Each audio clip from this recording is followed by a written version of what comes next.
Okay, so made it to talk last night. Didn't make the video because I was just too tired. Spent way too much time trying to wash the truck and the RV. But I got about 6 hours and get to Anchorage. I'm gonna go to the base and stay at the campground they have on base. It's like $33 for full hookups, I think. But I spent a little too much for last night's stay than I usually do.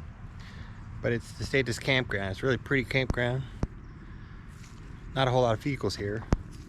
But the biggest reason for staying here was because they had a wash power sprayer here. So you can see yesterday's power spray wasn't any detergent, just power spray. Did a good job of cleaning all that muck off. You know, you wake up each day and you hope you're not that guy. Yesterday, I was that guy. And he sees me spraying and goes, you know, that's got a high pressure spray mode. I was like, yeah, but it's not working. He goes, no, you have to turn on at the pump. Yep, I was that guy. I was the idiot using a high pressure sprayer without the high pressure spray flipped on. It's 8:30, hitting the road. I need to get gas before I get going too far. I did check the R pods. Yeah, the front end has come a little bit more loose. So put a little more tape around the edges, just prevent water. When I get to Anchorage though, I'm gonna have to address that separation. I'm pretty certain I just need to get longer screws and get further into the good wood, and it'll be just fine again. That seems to be what a lot of people do. And then when I get back to Indiana, get some angle aluminum to reinforce that edging and do a better job than just longer screws.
Pull us out of the road, come down the path.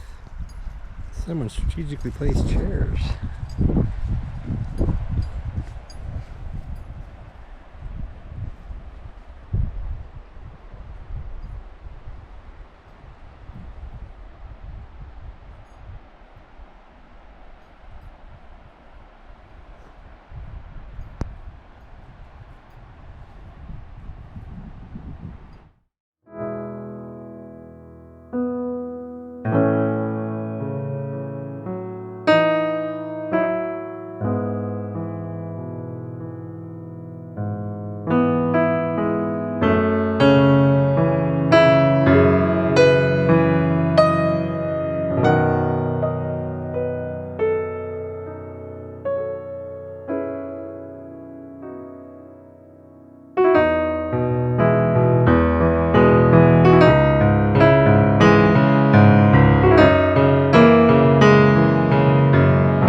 lunch today will be some kipper snacks. It's a different type of packaging. I've not had it in this kind of packaging. I'm used to these kind of packaging, but it's just smoked fillets of herring. It's otherwise known as kipper snacks. So the typical way you eat these with a fork on the crackers, right? So open them up, drain the fluids off.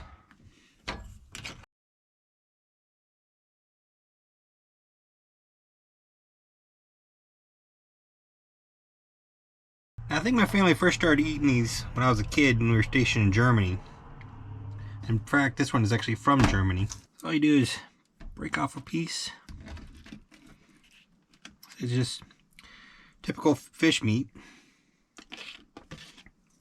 And there you go. Bottoms up.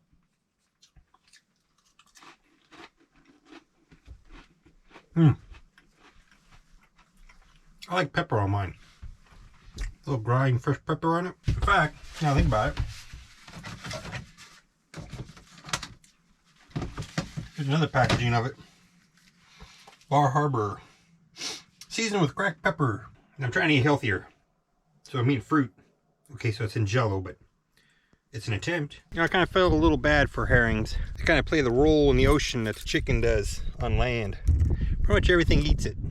Now, if you've been paying attention to the trees on my route, you notice that they're not looking so good lately. This whole area, basically, I think I've been videotaping a dead forest. It just doesn't know it's not dead yet. You notice those trees that look pretty bad.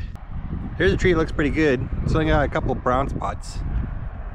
It looks pretty green. If you notice that some of those trees, see out here, these don't look too bad. That one over there doesn't look so good though. So some of these trees look really good, but others do not. My last 8 years in the Navy, I was a meteorology and oceanography officer. So I had to do lots of weather type stuff, right? That usually meant tracking big storms for the fleet to avoid and how the storms were impacting the ports we were at. But I hate to tell you guys, climate change is occurring. And whether or not you agree it's human caused or not, which it is, it's really changing all this out here. This whole region is turning into grasslands. All these trees can't take this. So all you're going to be left with is grasslands and these small shrubs for this entire region. So all those forests you saw me videoing, they're going to be gone in about 20, 50 years, whatever. It'd be faster once they catch on fire and burn to the ground like some of those other areas I've filmed already.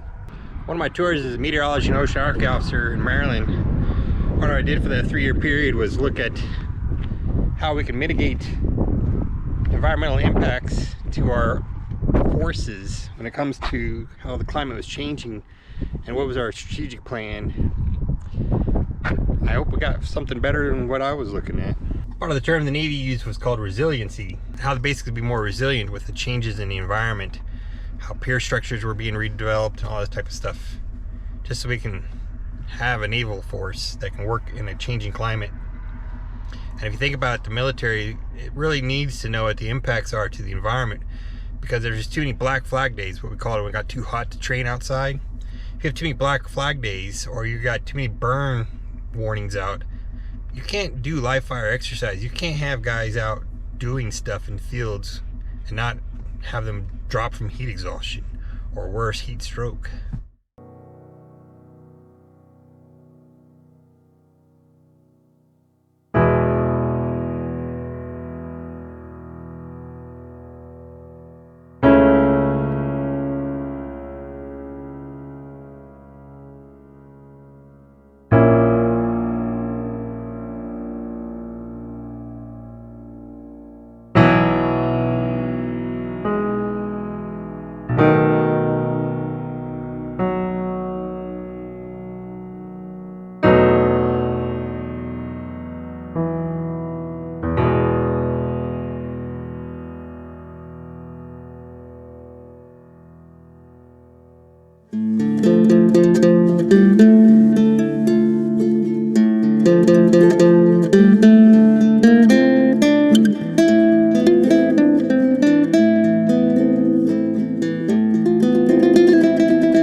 Get out of there. Why are you coming out here? With my war spoon. One of my tours is meteorology oceanography officer. It's traffic now.